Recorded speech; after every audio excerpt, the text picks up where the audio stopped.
कि दिल्ली के जो ये जो दंगे हुए थे 2020 के, उनको अमित शाह जी, क्योंकि वो दिल्ली पुलिस के इंचार्ज मिनिस्टर हैं और आरएसएस और बीजेपी के दूसरे सीनियर लीडर्स के इशारे पर कपिल मिश्रा साहब द्वारा और उनके अलावा जो दूसरे आरएसएस और बीजेपी के कार्यकर्ता थे और डीसीपी सूर्या और दूसरे बहुत सारे पुलिस के अधिकारियों के साथ मिलकर ये हमले कराए गए थे CA/NRC का पीसफुल प्रोटेस्ट कर रहे लोगों के खिलाफ ऊपर हमले कराए थे। कपिल मिश्रा जी उसको लीड कर रहे थे।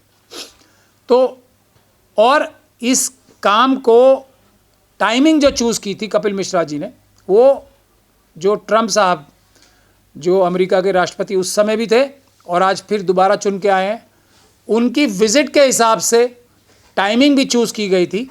ये हम लोग बार बार कहते रहे थे और हम ये भी वादा कर रहे थे कि हम आरएसएस और बीजेपी के सभी लोगों को, हालांकि हमने 2 दर्जन से ज़्यादा पहले भी हम लोगों की क्लाइंट्स के केसेस लड़ के हमने 2 दर्जन से ज़्यादा लोगों को और भी अरेस्ट कराया था।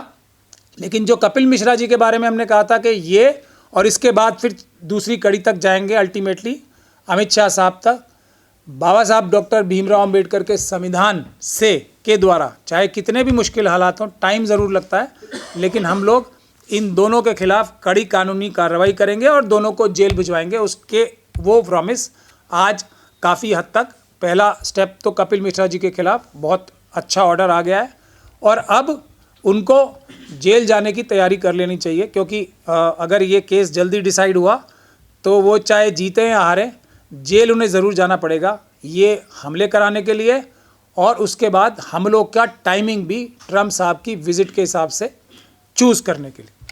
एक बात तो ये है और उसके साथ साथ एक और महत्वपूर्ण विषय ये है कि इस केस में हम लोग अब से 4 साल पहले सफल हो जाते। अगर वही भीतरघात जो हमेशा से होता है, जो हमारे अंदर आरएसएस और बीजेपी के लोग घुसे हुए हैं, ये पिटीशन हम लोगों ने ही डाली थी कपिल मिश्रा और दूसरे आरएसएस और बीजेपी के खिलाफ शुरू में, लेकिन उसमें 27 जुलाई 2020 को हम लोगों के सबसे बड़े वकील जिनको कहा जाता है कपिल सिब्बल साहब, उन्होंने ये पिटीशन सबकी तरफ से, और वो क्योंकि सबसे सीनियर वकील थे, उन्होंने ये पिटीशन 2020 में 27 जुलाई को विड्रॉ कर ली थी। तो वो भी ऑर्डर मैं आपके सामने दिखाता हूँ। इसकी वजह से हमें 4 साल की लंबी लड़ाई लड़के आज ये ऑर्डर अब आया है। तो इसमें सीबीआई को भी डायरेक्शन है और ज्योति नगर के एसएचओ साहब के खिलाफ सीधी एफआईआर करने की भी डायरेक्शन है। तो हमने दोनों जो वादे किए थे कि दिल्ली पुलिस और अमित शाह जी, कपिल मिश्रा जी और दिल्ली पुलिस का रोल जो है, और इन लोगों ने जो ये अपराध किए हैं, दिल्ली पुलिस के भ्रष्ट अधिकारियों ने, अमित शाह जी ने और कपिल मिश्रा जी ने, तो नंबर 2 सेमीफाइनल तक हम पहुंच चुके हैं। अगर कपिल सिब्बल साहब ये उस दिन विड्रॉ नहीं करते, आज से 5 साल पहले, करीब 4.5 साल पहले, तो ये फैसले पहले भी आ सकते थे। लेकिन खैर कोई बात नहीं, हमें भीतरघात की तो आदत डालनी ही पड़ेगी और आदत हमें रहनी भी चाहिए। तो एक तो दूसरा विषय ये था। मेरे साथ इस वक्त दयाराम बदलिया साहब भी हैं और मेरे साथ जो पिटिशनर्स थे इस केस में वसीम साहब और उनके फादर भी हैं। मैंने जानबूझ के इनका, क्योंकि इनकी जान को खतरा हो जाएगा अदरवाइज़, मैंने इनको मास्क लगा के रखने के लिए कहा है। ये कौन सा केस है मैं ये भी बता देता हूँ, जिसमें कपिल मिश्रा साहब के खिलाफ ये कार्रवाई हुई है। ये केस वो है जो बहुत चर्चित केस रहा था, जिसमें जनगण मन डंडे मार मार के पुलिस के भ्रष्ट अधिकारी जनगण मन गवा रहे थे 5 मुस्लिम युवकों से। उसमें से एक जो माइनर थे, वो मेरे बराबर में वसीम बैठे हुए हैं, उस समय माइनर थे, अब तो मेजर हो गए। मैं आपको उनकी कंप्लेंट भी पढ़ के बता देता हूँ। ये वही घटना है जिस पे एफआईआर के ऑर्डर हुए हैं ज्योति नगर पुलिस स्टेशन के बाहर।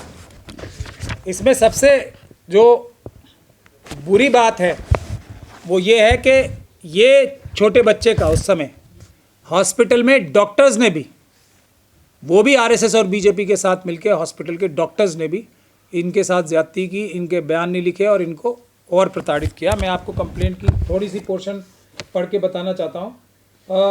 दिनांक 24/2/2020 बरोज़ सोमवार को मैं अपने घर से दोपहर करीब 3:30 बजे दंगों की खबर सुनकर अपनी अम्मी को देखने के लिए निकला।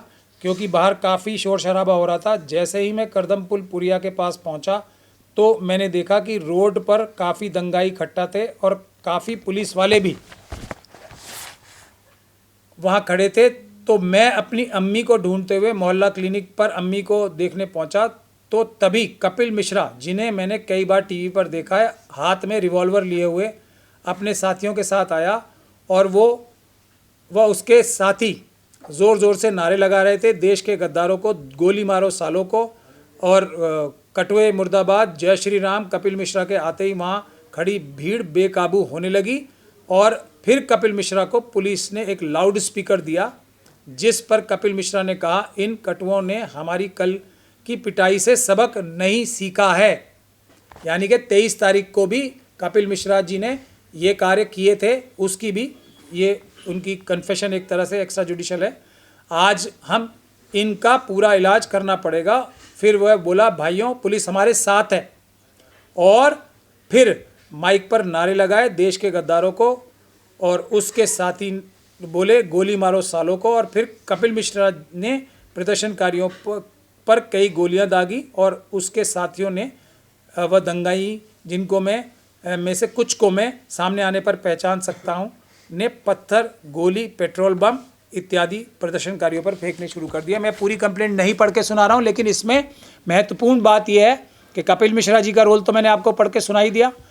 पुलिस के एसएचओ जो हैं, उनके खिलाफ ये एफआईआर का ऑर्डर ही हुआ है। इस ऑर्डर में यह भी बोला गया है कि जो कपिल मिश्रा हैं उनके खिलाफ भी पुलिस ने कोई इन्वेस्टिगेशन नहीं की, और एक सीबीआई में जो उनके खिलाफ एफआईआर दर्ज हुई है, एक पहली इसी केस में इसमें एक व्यक्ति मर भी गया था, तो उसमें भी ये महत्वपूर्ण, उस केस में भी सीबीआई के गवाह हैं। तो अब कपिल मिश्रा जी को सबसे ज़्यादा ध्यान अब इस चीज़ की तरफ देना चाहिए कि कैसे वो अपने जो उन्होंने अपराध किए थे उसकी जवाबदेही भारत के संविधान को, भारत की जनता को देने के लिए तैयार रहें। मैं अब 2 बातें कह के अपनी बात समाप्त करना चाहूँगा।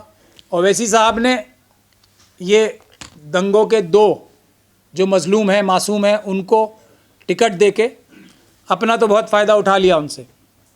अगर ये दोनों इंडिपेंडेंट लड़ते तो हम जैसे सारे लोग जाके भी उनकी मदद करते,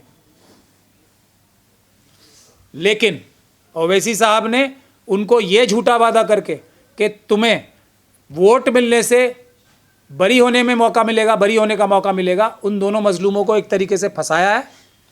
और दूसरा ये भी काम किया है कि अमित शाह जी और के द्वारा दिल्ली पुलिस से के जो भ्रष्ट अधिकारी हैं उनके साथ मिलके भी इनकी कैंपेनिंग में भी मदद करा रहे हैं ये हमारे ओवैसी साहब, और उसके अलावा भी बहुत सारी चीज़ों में अभी तो बहुत सब्ज़ बाग इनको दिखा रहे हैं, लेकिन जैसे ही ये चुनाव ख़त्म होगा वो फिर इन्हें भूल जाएंगे, फिर ये जिम्मेदारी वापस हम जैसे लोगों के कंधे पे आ जाएगी।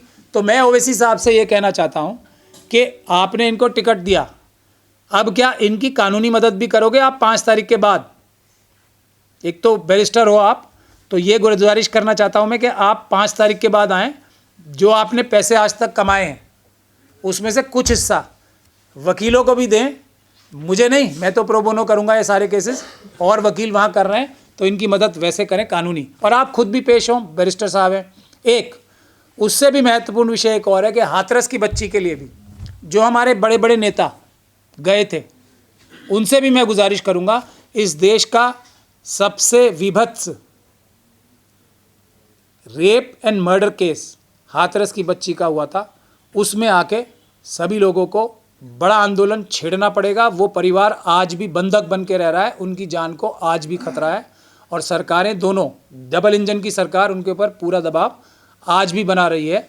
तो मैं जो हमारे अम्बेडकरवादी नेता भी हैं उनसे भी गुजारिश कहूँगा कि बहुत बड़े बड़े जल से जुलूस तो कर रहे हैं, लेकिन आके क्या कानूनी मदद भी करेंगे इन लोगों की, क्या आंदोलन करेंगे? तो मैं बदलिया साहब, अब हमारे जो आखिरी काम हमारा बचा है वो 2 चीज़ें बच गई हैं। एक तो आप वादे का अमित शाह जी को भी इन केसेस में कानून की जो प्रक्रिया है उसमें लाना संवैधानिक रूप से, और अमित शाह जी को भी अपने जो किए हैं उन्होंने कारनामे, जिसमें सबसे बड़ा कारनामा जो उनका लेटेस्ट है वो बाबा साहब डॉक्टर भीमराव अंबेडकर की बेइज्जती करना था पार्लियामेंट में, उसका भी हिसाब किताब देने के लिए तैयार रहना चाहिए। हमने उसकी भी पिटीशन डाल दी है। तो अंबेडकरवादी सब कमर कस लें, तैयार हो जाएं, और हम लोगों को अब जीत हमारे सामने है। बाबा साहब का संविधान जीतेगा, मनुस्मृति नहीं जीतेगी। दिल्ली 2020 दिल्ली के दंगों के बारे में बनाकर जो अमित मालवीय जी हैं उन्होंने ट्वीट किया, भारतीय जनता पार्टी और आरएसएस को फ़ायदा पहुंचाने के लिए दिल्ली दंगों की एक बहुत ही जिसको कहते हैं आपस में लड़ाई कराने वाली और मुस्लिम समाज को एक तरीके से पूरी तरीके से बुरा बताने वाली फ़िल्म बनाई थी।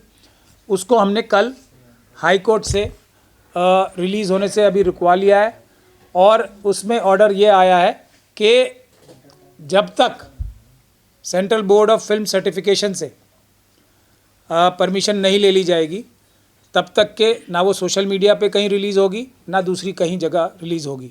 लेकिन उसमें भी जो आरएसएस के एजेंट्स हैं उन्होंने एक शर्जील इमाम के नाम से भी पिटीशन लगा दी, ताकि फिर वही जो कम्युनल सिचुएशन आरएसएस और बीजेपी करना चाहती है उसको फ़ायदा पहुंचाया जा सके। और नतीजा ये हुआ कि सारा जो पिटीशन लगाई गई थी और सारा जो केस किया गया था, सबसे पहले हमने किया था, सब कुछ तैयारी भी हमने की थी। लेकिन जो क्रिमिनल मीडिया है और जो उनके जो लोग उनके दबाव में या टच में है, जो उनके एजेंट हैं, उन्होंने कम से कम एक ग्रुप ने उसके शर्जील इमाम के नाम से भी पिटीशन लगा के खूब ऐसी बहस की जो हमारी सो कॉल्ड क्रिमिनल मीडिया है उसने उसको शर्जील इमाम के नाम से ही खूब पब्लिसाइज़ किया, तो ताकि लोगों को सच्चाई पता रहे। उसमें भी जो पिटिशनर्स थे, हम लोगों ने जो पिटिशन लगाए थे, उसमें से ऐसे लोग थे कि जिनके एक के पिताजी की हत्या की गई थी और एक की माताजी को ज़िंदा जलाया गया था, उन लोगों के नाम से पिटिशन की थी। तो लेकिन ये देख के आरएसएस और बीजेपी ने शर्जील इमाम के नाम से भी एक पिटिशन लगवाई। तो जो देश के अंबेडकरवादी हैं उन्हें ये पता होना चाहिए कि ये लोग जो बहुत ज़्यादा मज़लूमों के साथ, अब दो मज़लूम तो ताहिर हुसैन और ये शिफा रहमान भी हैं, जो बहुत हमदर्द नज़र आते हैं, दरअसल वो आरएसएस के एजेंट हैं। और इस वक्त ओवैसी साहब ने जो पोलराइज़ कराने के लिए 2 सीटों की बात नहीं है ये, उसके लिए तो मैं बहुत सारी बातें बता चुका हूँ कि किस प्रकार से पुलिस पूरी मदद कर रही है इन दोनों कैंडिडेट्स की। ये हैरानी की बात है। ओखला के भी और ये मुस्तफ़ाबाद के भी कैंपेनिंग में भी मदद हो रही है। जो पब्लिक प्रोसिक्यूटर हैं, सरकारी वकील हैं, उनको वो कोर्ट को ये बोल रहे हैं कि हमें कोई प्रॉब्लम नहीं है अगर ये कस्टडी पैरोल पे कैंपेनिंग करने आ जाएं। ये बिल्कुल सीधी सीधी बात दिखाती है कि आरएसएस और बीजेपी के इशारे पे ये दोनों सीटें की बात नहीं है। पूरी दिल्ली में माहौल ख़राब करने के लिए आरएसएस और बीजेपी को ये कहने का मौका देने के लिए कि जो लोगों के ऊपर आतंकवाद के मुकदमे चल रहे हैं उनको मुस्लिम अपना नेता बनाने के लिए एआईएम पार्टी से टिकट दिया जाता है। तो उसी प्रकार से इस केस में भी शर्जील इमाम का नाम जानबूझ के डाला गया, वरना ये फिल्म रुकवाने के लिए तो हमने पूरी ऑर्डर्स भी एक दिन पहले ऑलमोस्ट साफ़ कर ही दिया था जज साहब ने ओरल ऑब्जर्वेशन में। फिर भी एक तो ये एस्पेक्ट था जो मैं आपके सामने लाना चाहता था। देश की जनता को पता होना चाहिए कि किसने ये काम किया।